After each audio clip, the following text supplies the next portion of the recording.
और अब खबरें विस्तार से। भोपाल की बात करेंगे। जल्द घोषित होगी एमपी कांग्रेस कार्यकारिणी की सूची और जीतू पटवारी ने नेताओं से रायशुमारी भी की है और नाम तैयार कर लिए हैं। आलाकमान की मंजूरी के बाद अब जारी हो जाएगी नई कार्यकारिणी में युवाओं को मौका मिलेगा। डॉक्टर विक्रांत भूरिया, कुणाल चौधरी के नाम की चर्चा तेज है।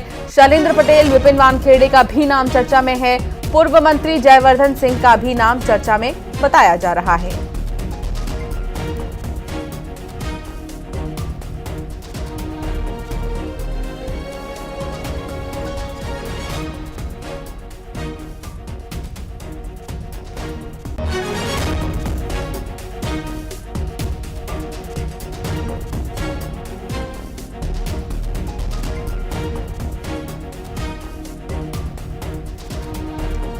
आलाकमान की मंजूरी के बाद नई कार्यकारिणी की घोषणा हो जाएगी। कांग्रेस की जो नई कार्यकारिणी है इसकी घोषणा बहुत जल्द संभव है। रायशुमारी ली गई है कुछ नेताओं से भी और इसमें युवाओं को मौका दिया जाने की बात सामने आ रही है, जिसमें कि कुछ नाम रेस में हैं। डॉक्टर विक्रांत भूरिया, कुणाल चौधरी के नामों की चर्चा है। इसके अलावा शैलेंद्र पटेल के नाम की चर्चा है। विपिन वानखेड़े का भी नाम इसमें शामिल बताया जा रहा है। इसके अलावा पूर्व मंत्री जयवर्धन सिंह का भी नाम चर्चा में है। देखना होगा कि आखिर कौन है नई कार्यकारिणी में। हाँ, इस पर केंद्रीय नेतृत्व से भी जो है आलाकमान से जो है चर्चा किया गया है।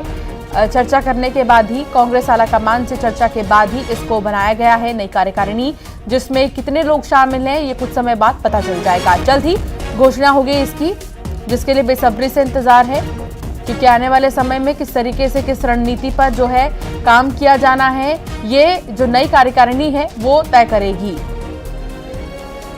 युवाओं को भी पटवारी की जो नई पलटन है वो जल्द घोषित हो जाएगी। ऐसे में कौन कौन इसमें शामिल है इस पर सस्पेंस बरकरार। इंतजार है कि जल्द घोषणा हो। बाकायदा कुछ नेताओं से चर्चा के बाद ही जो नई कार्यकारिणी है वो गठित की गई। वासु चौरे संवाददाता साथ जुड़ गए हैं। वासु, नई कार्यकारिणी में कौन कौन शामिल हो सकता है और कितनी ज्यादा महत्वपूर्ण होगी ये नई कार्यकारिणी? बिल्कुल, देखिए मध्य प्रदेश में विधानसभा चुनाव के बाद जो मौजूदा कार्यकारिणी थी उसे भंग कर दिया गया था। कमलनाथ प्रदेश अध्यक्ष थे, उन्हें बदल दिया गया था। जीतू पटवारी को कमान सौंपी गई थी, लेकिन उसके बाद लोकसभा का चुनाव और फिर उपचुनाव, लंबा समय बीत चुका है। 6 महीने से ज्यादा हो गए, लेकिन अब तक कांग्रेस की नई कार्यकारिणी नहीं बनी और अब जल्द ही नई कार्यकारिणी की जो घोषणा है वो हो सकती है, जिसको लेकर नाम फाइनलाइज हो गए। मध्य प्रदेश के तमाम नेताओं से चर्चा रायशुमारी कर ली गई है और नामों का जो पैनल है वो आलाकमान को भेज दिया गया है। जो कार्यकारिणी है मध्य प्रदेश की वो इस बार छोटी रहने वाली है और कांग्रेस के संविधान के अनुसार ही जो पद है वो बांटे जाएंगे और खासतौर पर जो इनपुट अभी मिल रहा है उसके अनुसार 75 से 100 लोग तक इस पूरी कार्यकारिणी में हो सकते हैं और इसमें भी 50% जो भागीदारी है वो युवाओं की रहेगी। अल्पसंख्यक नेताओं को लिया जाएगा, महिलाओं को इसमें लिया जाएगा। ऐसे नेताओं को मौका मिलेगा जिनकी अपनी जमीनी पकड़ है और जिनका एक अपना बेस है, जिन्होंने पिछले समय में कांग्रेस के लिए काम किया है, कठिन समय में कांग्रेस का साथ दिया है, उनको शामिल करने की जो बात है वो कही जा रही है। क्योंकि अब कांग्रेस की यही कार्यकारिणी है जो आने वाले 4 सालों तक संघर्ष करेगी, सड़कों पर काम करेगी, कांग्रेस के संगठन को मजबूत करने की दिशा में काम करेगी और जन जन तक, घर घर तक कांग्रेस की रीति नीति को पहुंचाने का काम करेगी। तो इसलिए बहुत सूझबूझ के साथ कांग्रेस के नेताओं का ये कहना है कि हम लोग कार्यकारिणी बना रहे हैं और इसमें एनएसयूआई और यूथ कांग्रेस से जो नेता संघर्ष करके निकले हैं उनको प्राथमिकता के आधार पर जगह दी जाएगी। जिनके संभावित नाम लगातार सामने आ रहे हैं वो हमने अपने दर्शकों को बताया, चाहे वो पूर्व अध्यक्ष डॉक्टर विक्रांत भूरिया का नाम हो, कुणाल चौधरी का नाम हो, शैलेंद्र पटेल हो, उसमें संजय शर्मा जो पूर्व विधायक है, रजनीश सिंह है, ये तमाम जो नाम है वो निकलकर लगातार सामने आ रहे हैं और इन्हीं नेताओं को पार्टी जो है कार्यकारिणी में शामिल कर सकती है और महत्वपूर्ण जिम्मा भी दे सकती है। जी बहुत शुक्रिया वासु जानकारी साझा करने के लिए। तो अभी क्योंकि इंतजार करना होगा ये जानने के लिए कि कौन कौन है नई कार्यकारिणी में, तो थोड़ा सा सब्र रखना होगा, जिसके बाद ही ये पता चल पाएगा कि किन्हें मौका दिया गया है। ग्वालियर की बात करेंगे, जहां गोल्डन टावर का पिलर टूट चुका है और खाली कराए गए हैं 27 फ्लैट। इलाके में दहशत का माहौल है। नगर निगम बिल्डर को नोटिस जारी करेगा। ग्वालियर में बड़ा हादसा टला है, जर्जर हो चुका है गोल्डन टावर।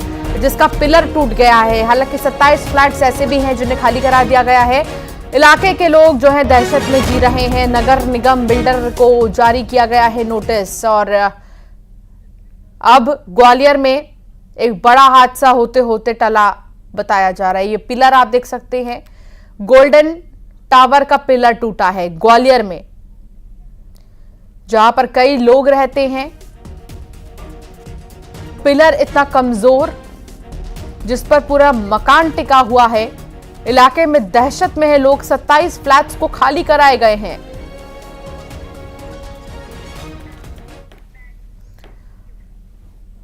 मॉनसून आने के बाद से ही देश के कई राज्यों में आफत की बारिश हो रही है।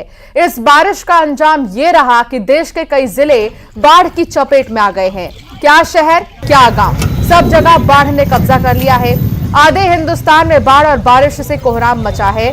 शहर शहर, गांव गांव बाढ़ की चपेट में है। उत्तर प्रदेश, गुजरात, महाराष्ट्र, मध्य प्रदेश, असम, राजस्थान जैसे कई राज्यों के कई जिले बाढ़ की चपेट में हैं। यूपी में नदियां उफान पर हैं तो नेपाल से आए पानी से यूपी और बिहार हाहाकार मचा हुआ है। तो ये 6 तस्वीरें देश के अलग अलग हिस्सों की आपको दिखा रही हैं। उत्तर प्रदेश से लेकर महाराष्ट्र, बिहार से लेकर तमिलनाडु और मध्य प्रदेश से लेकर कर्नाटक तक। देखिए क्या मंजर है। इस बारिश ने कैसे आफत ला दी है लोगों के लिए। जल जमाव की स्थिति है। अब गलियों में लोग नाव का सहारा ले रहे हैं ताकि अपने घरों तक पहुंच जाए। नदियों का जलस्तर बढ़ गया है। ऐसे में किसी के लिए भी पिकनिक जैसा स्पॉट कुछ नहीं बचा। तो वहीं बिहार के अररिया में नदी पर बना पुल पानी के तेज बहाव में बह गया। गनीमत तो ये रही कि हादसे के वक्त पुल पर कोई भी मौजूद नहीं था। जानकारी के मुताबिक पुल 2017 में ही बना था और सैकड़ों गांवों को आपस में जोड़ता था, लेकिन अब सैकड़ों गांवों का संपर्क टूट गया है। पुल की हालत देखिए। कुछ ही महीनों में बिहार के कई पुल ऐसे हैं जो टूट गए हैं हल्की सी बारिश में। ये तो स्थिति है बिहार की। बिहार के जो पुल गांव से शहर को जोड़ते हैं, उन पुलों का हाल आप देखिए जो कि अब पानी में मिल चुके हैं।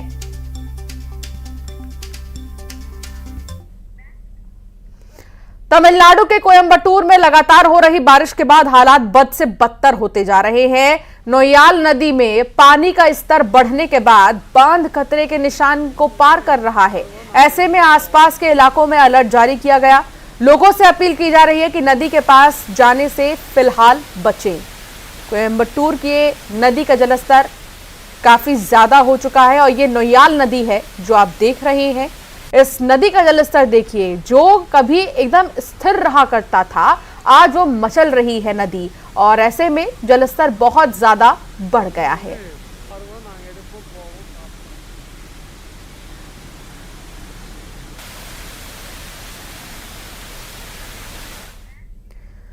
हरदा शहर में अजनाल नदी पर बना पुल जर्जर हो चुका है। पुराने शहर को मगरधा रोड के ग्रामीण इलाकों से जोड़ने वाले छोटे पुल का निर्माण 30 साल पहले किया गया था।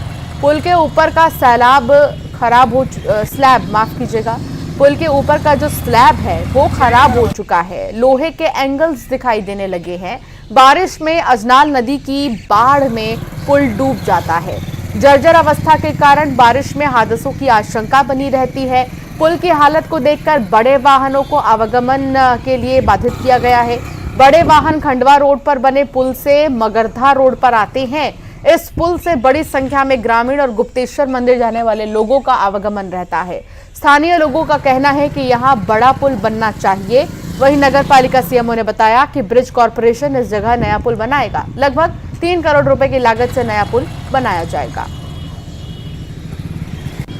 ये पुल बारिश के टाइम पे भी डूब जाता है और प्रशासन इस ओर ध्यान भी नहीं दे रहा है और हमारी सरकार से यही मांग है कि ये पुल की जगह दूसरा नया पुल, बड़ा पुल बनाया जाए और आवागमन में भी बहुत परेशानी आती है। अजनाल नदी का जो गुप्तेश्वर का वर्तमान जो ब्रिज है जिसको कुछ जर्जर स्थिति में है, उसके लिए पीडब्ल्यूडी के द्वारा एक ब्रिज सैंक्शन है और ये इसके लिए अभी बीच में स्टेटा भी खोदा गया था, उसके स्टेटा चेक करने के लिए, तो ये प्रस्तावित है। रायसेन में बेगमगंज में एक पिता ने शिक्षा के महत्व को समझा और संघर्ष की राह पकड़ी है। ढिमरौली के रहने वाले दिनेश कुमार अहिरवार का गांव में अपने भाई के साथ विवाद चल रहा था, लिहाजा विवाद की वजह से बच्चों की पढ़ाई बाधित न हो, वो बच्चों को लेकर बेगमगंज तहसील आ गए और किसी तरह से झोपड़ी में रहकर बच्चों को पढ़ाने की कोशिश कर रहा है। एक बेटा सीएम राय स्कूल में है, वहीं बेटी गर्ल्स कॉलेज में है। बड़े बेटे के एडमिशन को लेकर पिता ने एसडीएम से मदद की गुहार लगाई है। एसडीएम ने बच्चे से बात की और वो काफी प्रभावित हुए हैं। एसडीएम का कहना था कि बच्चा होनहार है और उसका एडमिशन जल्द हो जाएगा। यही नहीं, परिवार से मुलाकात भी की और मदद का भरोसा भी दिलाया है। गांव पे हमारा आवास ही बना है सर। यहाँ पे क्या है, थोड़ा परिवार में थोड़ी लड़ाई झगड़ा होने लगा था, इसलिए सर हम यहाँ पे भाग आए और 2 बच्चे हमारे, 1 बच्ची है। जब मैंने कहा कि बताइए क्या समस्या है, हम लोग सॉर्ट आउट कर देंगे, तो बड़ा अच्छा उसका उत्तर लगा मुझे कि बोले सर हमें किसी विवाद में नहीं पड़ना, वो मेरे भाई हैं, कुछ दिनों में समझ जाएंगे, अभी बच्चों को पढ़ाना है। मैं भी वहां गया, उनके घर तक गया, दिनेश अहिरवार जी के उन बच्चों से मिला और बहुत आश्चर्य हुआ। तो सोचा है हम सब मिलके उनकी पढ़ाई, उन बच्चों की पढ़ाई जो जिनके माता पिता इतने ज्यादा पढ़ाई के प्रति गंभीर हैं, मदद करेंगे और आगे भी मदद करते रहेंगे। कुछ अभी जो संभव थी मदद है वो की है। मुरैना से खबर, जहां बिजली बिल बकाये को लेकर प्रशासन सख्त हो चुका है और बिजली ना भरने वालों के हथियार लाइसेंस अब निरस्त होंगे। कलेक्टर ने बकायेदार उपभोक्ताओं की सूची मांगी है।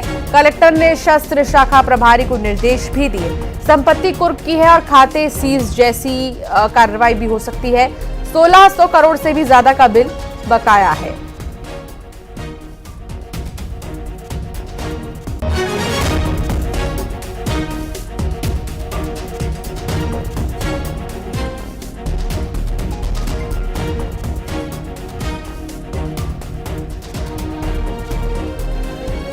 तो जिन लोगों ने बकाया नहीं भरा है, जिनका बिल नहीं जमा है, बिजली बिल बकाये को लेकर प्रशासन सख्त हो चुका है और जिन भी लोगों ने बिजली बिल बकाया नहीं भरा है उनके हथियार लाइसेंस जो है अब वो निरस्त किए जाएंगे। एक सूची भी इसकी तैयार कर ली गई है जो कि पब्लिक प्लेसेस पर लगाई गई है।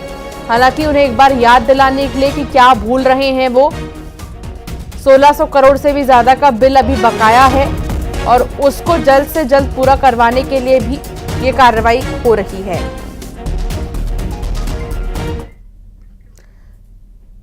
बुलेटिन में फिलहाल इतना ही, आगे भी खबरें जारी रहेंगी।